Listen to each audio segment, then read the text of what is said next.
him as a guy. Why was he a bitch? You don't go and then try to degrade his masculinity in order to deflect from your own accountability. Like, that's the reason why you know she's lying. Yeah, she's a fucking weirdo. I don't know how it took that long. That's not even a TOS offense, that's a crime. That's a literal crime. And you know it's bad when she admitted and she said that he should be embarrassed. Yeah. Like, what are you, what? So bad. She's dead. That was like the worst thing you could have ever said. As we go to XTC react to it, they're like, she should be banned. And then she's like, I'm sorry. It's like, bro, how you gonna apologize after the fact? Well, they're not even useful to the fucking platform. Who gives a fuck? Jesus Christ, bro. That bitch stepped on my Porsche. Nina Lin, aka Nina Daddy's Back, is embroiled in serious controversy, from live stream misconduct to allegations about her past. There's a lot to unpack. Some claims are absolutely verified, while others are murky. In this breakdown, I'll cover what's real and what's alleged, and why it truly matters. A viral livestream clip shows Nina Lin and Zoe Spencer interacting with FaZe Silky's assistant, Saeed, in a way many viewers viewed as non-consensual. Times of India reports that the clips includes moments of Nina physically restraining Saeed while Zoe dances on him. Bro, she always on them. Oh my god. Oh my god.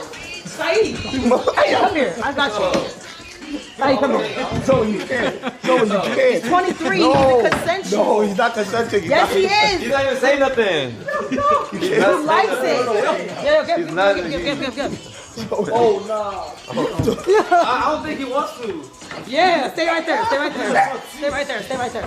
Hold on. Hold on. Sit down. Yo. Sit down. Sit down. You know, you remind me of that one video. It's like a cartoon where the niggas start throwing ass. It's like buy a car. Oh Why my you in god. the way, bro? Let us go out. Like that ass, you are really a. Why you in the way? No. You trying to block a nigga from getting ass? You Bro, weird. he don't want it, bro. He a cock blocker. He did not tell you He that. don't want it. Prominent Twitch streamers like Asmongold called the behavior disgusting, while XQC highlighted the potential double standard if the genders were reversed. Viewers later uncovered additional footage that showed the situation escalated beyond what was first thought. According to reports and eyewitness summaries, Nina and Zoe allegedly moved the man into another room while asking the camera operator to stop filming. This off-camera moment is what made the community react so strongly, as people interpreted it as an attempt to hide behavior that was already crossing serious boundaries. The outrage wasn't just about what was seen, it was about what might have happened once the stream ended. Commentators across X and Reddit described it as a clear example of a power imbalance and consent being ignored, calling for Twitch to take immediate action.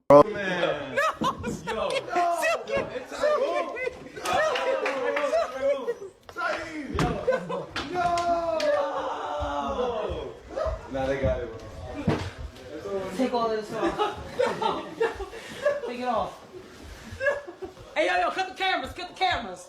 Yo, cut the cameras, bro. Zo, do your shit. Let me get my Louis Vuitton scarf. Hold on, bitch. No outside clothes on the bed. Hold on. What's going on? You can't just forcibly take it. Let me get that bag. Let me get that bag. This is a nice bag. Hold on, this is a nice bag. Yo, How much this cost? Turn around. Start with the top. Yo. Oh, I need this. I needed this. Thank you. Appreciate you. Zoe, he's not consenting.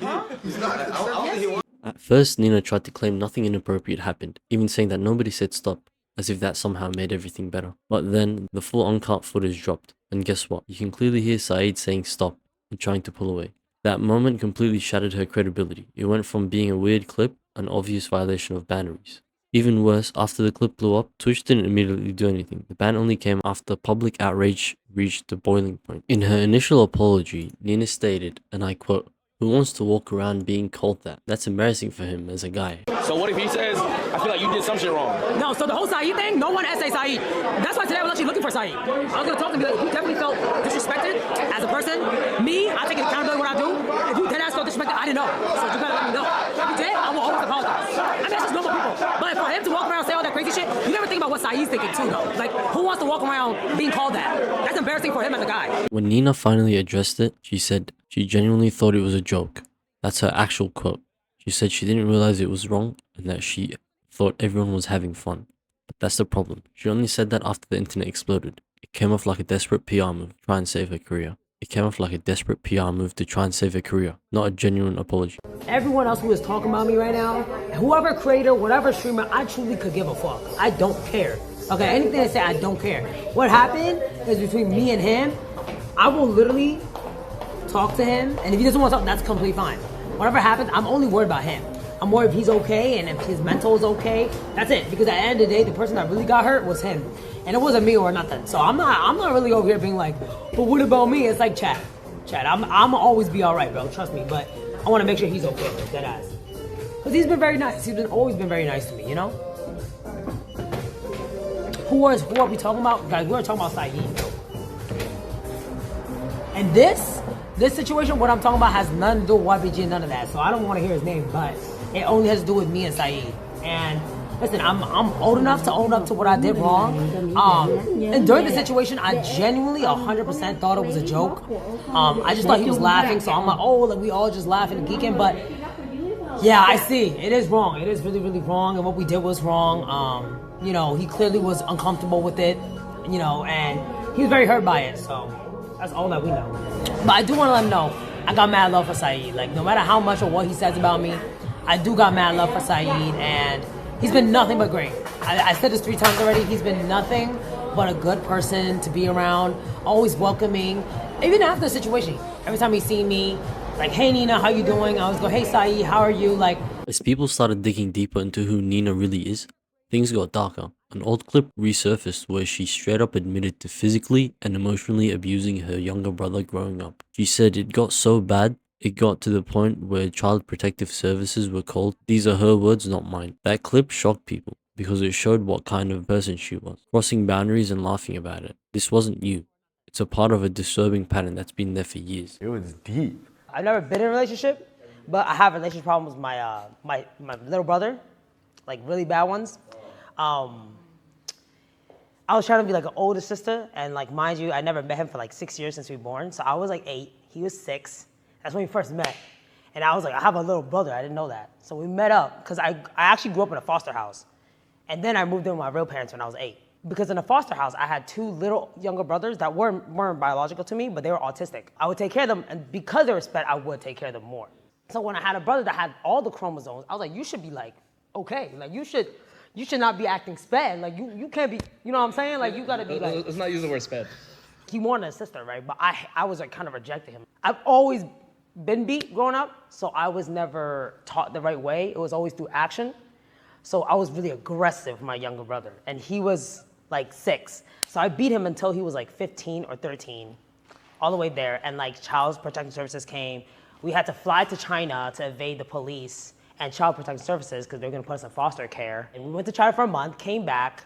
My dad almost got arrested because they thought it was my dad beating him, but it was actually me. And they all knew, but I wouldn't say anything. And I beat him more to not say anything to the police when they got interrogated. And then he got released. I think it wasn't the physical beating that was the worst part. It was the mental. Like, it really hindered him. It disabled him from like being able to express himself. It took me like 6 years to say sorry to him. So I feel like that's why for me, I can't really be affectionate to a lot of people because I don't really know how to. So I only know how to be loud and aggressive, right? Then there are clips that people dug up of Nina apparently mishandling her cat. One viral Twitch clip shows her spinning the animal on her chair till it falls off. Now, to be clear, there's no confirmed police report or verified charge for animal abuse. But these clips do exist, and a lot of viewers have found them upsetting. She's never really addressed that either, to my knowledge. Hi. We merry-go-round, Somi.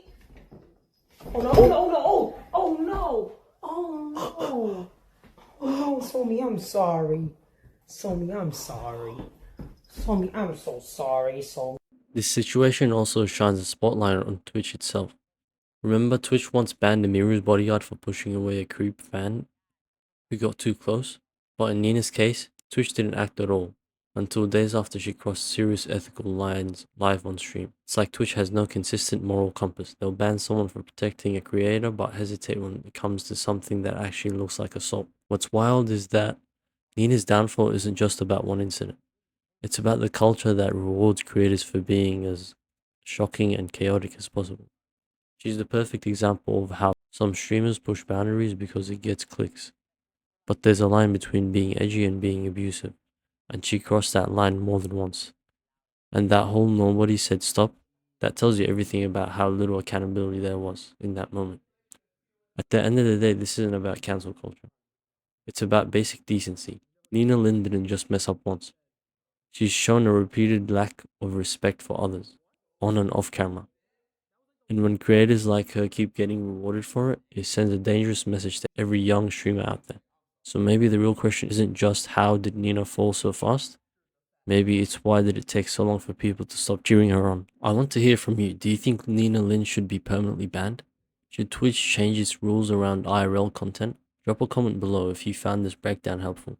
Hit like, subscribe, and ring the bell because these conversations matter.